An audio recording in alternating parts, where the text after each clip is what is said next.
Hello students, अपनी इस video में अब हम equations of motion second method से ड्राइव करेंगे, जो कि 3 इक्वेशंस हैं। ये आपने 9th क्लास में भी पढ़ी हुई हैं। v is equal to u plus a t, s is equal to u t plus half a t square, v square minus u square is equal to 2as। So ये तीनों equations motion की हैं, लेकिन इस बार अब हम calculus method से इसे समझेंगे। सो कैलकुलस मेथड अभी मैंने अपनी पिछली वीडियो में आपको समझा ही दिया है, जिसमें इंटीग्रेशन और डिफरेंशिएशन का यूज़ होगा। तो सबसे पहली इक्वेशन है स्पीड टाइम या velocity time relation, velocity time relation. So velocity time relation drive करते हैं कैलकुलस मेथड से। जैसा कि हम जानते हैं कि एक्सेलरेशन का फार्मूला क्या होता है। एक्सेलरेशन का फार्मूला, एक्सेलरेशन को मैं ए से रिप्रेजेंट करूंगा, is equal to d v by d t. So यहाँ मैंने आपको समझाया था कि डी बाई डी टी का मतलब क्या होता है यहाँ पे, कि हमें इसे डिफ्रेंशिएट करना है, किसको, वेलोसिटी को। तो वही उसकी एक्सेलरेशन होगी, ठीक है। अभी हम इसको क्रॉस मल्टीप्लाई करते हैं, तो d v is equal to a d t, और टोटल फाइंड आउट करने के लिए मैं इंटीग्रेशन का साइन लगाता हूँ। जब टाइम 0 था तो स्पीड सपोज करो कि u थी, जब हमने मोशन स्टार्ट किया मेज़र करना, ठीक है। तो उस वक्त हम टाइम 0 लेते हैं डेट इंस्टेंट, और उस वक्त स्पीड कितनी थी या वेलोसिटी कितनी थी, u, और t टाइम के बाद वेलोसिटी कितनी हो गई, v।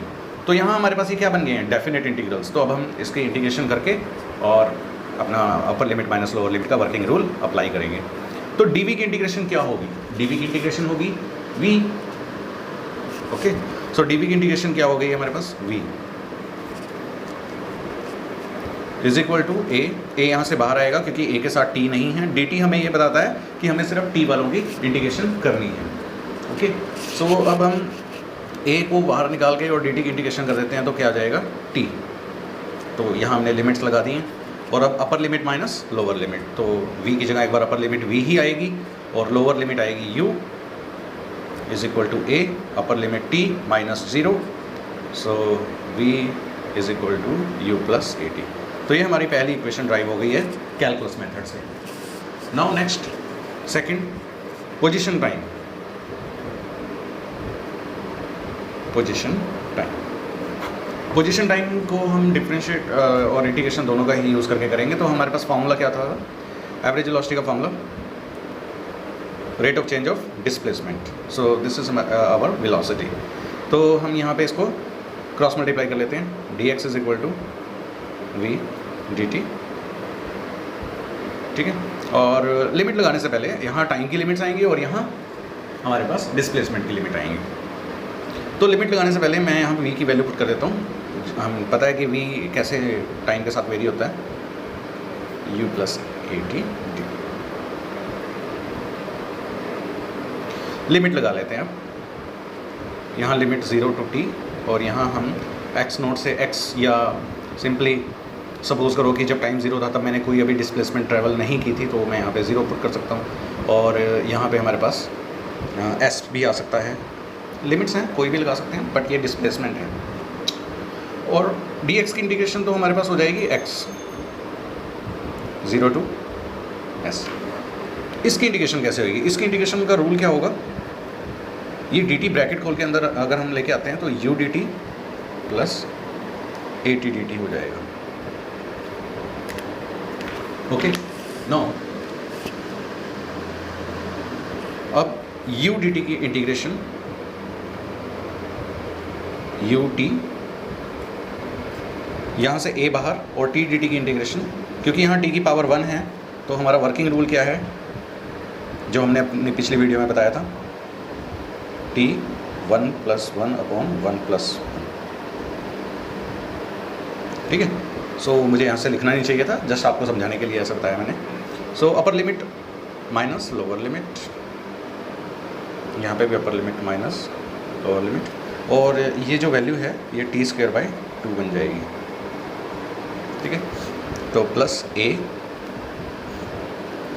ये 2 मैं बाहर निकाल देता हूँ, और t की जगह upper limit minus lower limit. तो फॉर्मूला क्या बन जाएगा हमारे पास, s is equal to u t plus half a t square.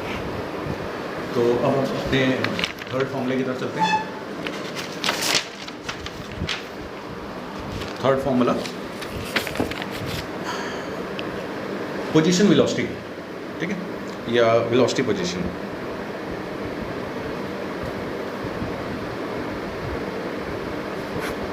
सो इस मामले में भी हम डिफरेंशिएशन और इंटीग्रेशन का रूल इस्तेमाल करेंगे। तो मैं दोनों फॉर्मूले लिख लेता हूँ। वेल, एक्सेलरेशन का फॉर्मूला dv/dt और वेलोसिटी का फॉर्मूला dx/dt। आप यहाँ पे काम करें, dv/dt dx से मल्टीप्लाई और dx से ही डिवाइड करके इनकी पोजीशंस चेंज कर दो। क्या बन जाएगा? a is equal to dv/dx multiply by dx divide by dt। और अभी आप जानते हैं कि dx/dt यहाँ वेलोसिटी होती है, तो हमारे पास फार्मूला क्या बना। और अब हम इसका क्रॉस मल्टीप्लाई कर लेते हैं, तो a dx is equal to v dv। Limit suppose करो कि यहाँ x की लिमिट आएंगी डिस्प्लेसमेंट की, तो जब हमारे पास अभी हमने मोशन स्टार्ट किया उस वक्त हम u स्पीड से चले और रेस्ट से स्टार्ट किया तो डिस्प्लेसमेंट ज़ीरो थी, ठीक है। और सपोज करो कि डिस्प्लेसमेंट ज़ीरो है और यहाँ जब v वेलोसिटी हो चुकी है तो हमारी डिस्प्लेसमेंट s हो चुकी है यहाँ पे, ठीक है। तो a यहाँ से बाहर आ जाएगा और dx की इंटीग्रेशन x 0 to s और v dv की integration v²/2। So working rule क्या है? Upper limit minus lower limit. So a s minus 0 is equal to 1/2 v² minus u²। ये 2 इधर चला जाएगा तो 2as is equal to v² minus u²। So ये हमारे तीनों कैलकुलस मेथड की डेरिवेशंस हैं। आई होप कि आपको तीनों मेथड समझ आ गए होंगे कि किस तरह से इन इक्वेशंस को ड्राइव करना है। वैसे मेन हमारा कंसेप्ट क्लियर होने के बाद अब हमें इसे न्यूमेरिकल्स में अप्लाई करना सीखना है, तो मैं कुछ न्यूमेरिकल्स आपको नेक्स्ट वीडियोज़ में बताऊँगा।